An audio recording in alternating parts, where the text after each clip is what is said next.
ತಾವು ಇಲ್ಲಿಯವರೆಗೆ ಸವಿಸ್ತಾರವಾಗಿ ಹಸುವಿನ ಬಗ್ಗೆ, ಹಸುವಿನ ಸದ್ಬಳಕೆ ಬಗ್ಗೆ ತಿಳಿಸಿದ್ದೇನೆ. ಅದರಲ್ಲಿ ನನಗೊಂದಿರ್ತಕ್ಕಂಥ ಒಂದು ಡೌಟ್ ಏನಂದ್ರೆ, ಹಸು ಕರು ಹಾಕೋದಕ್ಕಿಂತ ಪೂರ್ವದಲ್ಲಿ ಬರ್ತಕ್ಕಂಥ ಉಚ್ಚಿ ಗುಂಡಿ ಅಂತ ಇರ್ತೀವಲ್ಲ, ಗುಂಡಿ, ಅದರೊಳಗ ಇರ್ತಕ್ಕಂಥ ಪದಾರ್ಥಗಳನ್ನ ರೈತರು ಸಮಯಕ್ಕನುಸಾರವಾಗಿ ಹೆಂಗ್ ಸದ್ಬಳಕೆ ಮಾಡ್ಕೋಬೇಕು ಅನ್ನೋ ಒಂದ್ ಎರಡು ಮಾತು ಹೇಳಿದ್ರೆ ಅದರ ಪ್ರಯೋಜನ ನಮ್ಗೆ ಆಗುತ್ತಾ ಅಂತಕ್ಕಂಥ ಮಾತು.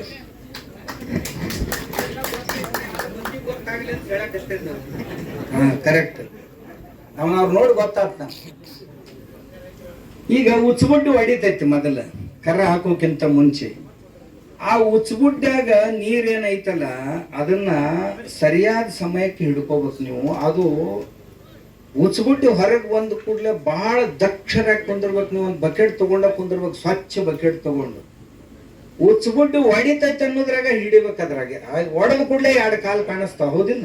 ಏನ್ ಮಾರಿ ಕಾಣಿಸ್ತೈತೆ ಅಂದ್ರೆ ಒಕ್ಕಲಿಗೆರದಿರಿ, ಒಕ್ಕಲಿಗೆರದಿರಿ ಕಾಲ್ ಕಾಣ. ಆ ಉಚ್ಚುಗುಡ್ಡಿ ನೀರು ಹಿಡಿದ್ರಿ ಅಂದ್ರ ಆ ಉಚ್ಚುಗುಡ್ಡಿ ಸಾಮಾನ್ಯ ಅಲ್ಲದು. 9 ತಿಂಗಳ ನೀರು ಐತದ. 9 ತಿಂಗಳ ಕರು ಅದ್ರ ಮ್ಯಾಗ ಬದುಕೈತಿ. ಅದ್ರಾಗ ಬರೇ ಒಂದು ನಾಳ ಐತಿದು. ತಾಯಿಯಿಂದ ಮಗುವಿಗೆ ಹೋದಂತ ಹೊಂಕಳದ ನಾಳ ಅಂದ್ಬಿಟ್ಟು ಉಳ್ದ ಉಚ್ಚುಗುಡ್ಡೆ 9 ತಿಂಗಳು ಅದನ್ನ ರಕ್ಷಣೆ ಮಾಡಿದ್ದು. ಅದರ ಚರ್ಮಕ್ಕ, ಇದಕ್ಕೆ ಎಲ್ಲಾ ರಕ್ಷಣೆ ಮಾಡಿದ್ದ ನೀರು. ಆ ನೀರು ಸಾಮಾನ್ಯ ನೀರು ಅಲ್ಲದು, ಔಷಧೀಯ ಗುಣಧರ್ಮಗಳಿಂದ ಕೂಡಿದಂತ ನೀರದು.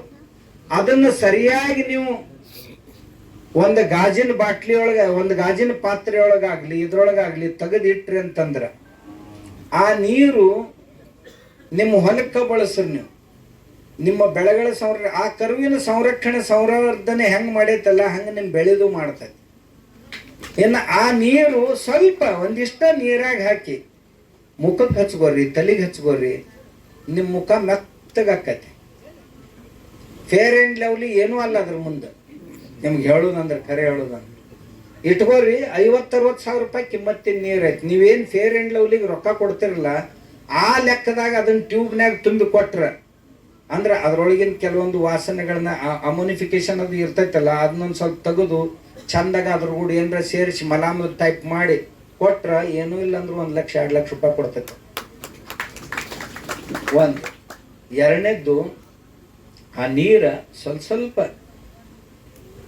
ನೀವೊಂದು ಬ್ಯಾರಲ್ದೊಳಗೆ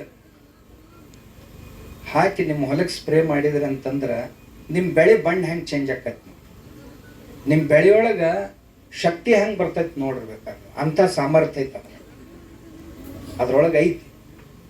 ಇದು ಆಗಿ ಕರ ಬಂದಿಂದ ಹಿಂದಗಡೆ ಒಂದು ಇದು ಬರ್ತೈತಿ, ಏನದು ಮಾಸ. ಆ ಮಾಸ ಎತ್ತುದು ಒಂದು ಬ್ಯಾರಲ್ ನೀರ್ನಾಗ ಹಾಕಿಬಿಡು. ಅದ್ರ ಕೂಡ 1 ಕಿಲೋ 2 ಕಿಲೋ ಬೆಲ್ಲ, 1-2 ಕಿಲೋ ಮಜ್ಜಿಗೆ ಇದ್ರ 1-2 ಲೀಟರ್ ಗೋಮೂತ್ರ ಹಾಕಿ ಒಂದು 15-20 ದಿವಸ ಇಟ್ಟುಬಿಡಿ. 15-20 ದಿವಸದ ನಂತರ ಅದು ಮಾಸ ತಕ್ಕೋರಿ. ಆ ನೀರ ನಿಮ್ಮ ಹೊಲಕ್ಕೆ ಡ್ರಿಪ್ನಾಗಾರ ಬಿಡ್ರಿ, ಸ್ಪ್ರೇಯರ ಮಾಡ್ರಿ, ಇರ್ಲಿಕ್ಕೆ ಡ್ರೆಂಚಿಂಗ್ ಮಾಡ್ರಿ. ಏನಂತಿರೋದಕ್ಕೆ ಡ್ರೆಂಚಿಂಗ್. 15 ದಿನದಾಗ ನಿಮ್ಮ ಹೊಲ್ದಾನ ಮಣ್ಣು ಕಾಫಿ ಪೌಡರ್ ಆದಂಗೆ ಆಕೈತ್ರಿ.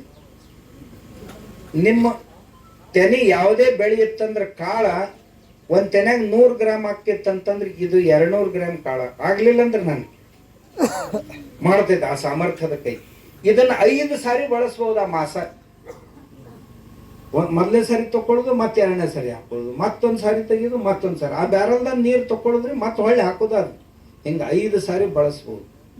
ಇಂಥವು ಇನ್ನ ಭಾಳದವ ಹಾಕೊಳ್ಳೋದು ಮುಗಿದಿಲ್ಲ ಹೇಳಿದ್ರೆ. ಅವ್ರಿಗೆ ಗೊತ್ತೈತಿ, ಅವ್ರು ಮಾಡ್ಯಾರ ಒಂದೊಂದು ಎಲ್ಲರಿಗೂ ಗೊತ್ತಾಗ್ಲಿ ಅಂತ ಅವ್ರು ನನಗೆ ಹೇಳಕ್ ಹಚ್ಚಿದ್ರು ಅಷ್ಟೇ. ತಿಳಿತಿಲ್ ನೀವು ಭಾಳದ. ಅದಕ್ಕೆ ಮನ್ಯಾಗ ಒಂದು ಆಕಳ ಕಟ್ರಿ. ಇಷ್ಟೆಲ್ಲ ನಾ ಹೇಳೋದು ಯಾಕಂದ್ರೆ ಮನ್ಯಾಗ ಆಕಳುಗಳು ಇರ್ಬೇಕು. ಇದ್ದು ಅಂದ್ರೆ ಮಾರಬೇಡ್ರಿ. ಇರ್ಲಿಕ್ಕಂದ್ರೆ ನಾವು ಹರಾಜಿಗೆ ಹೋಗಿ ನಿಂದ್ರು ಪಾಳೆ ಬರ್ತದೆ.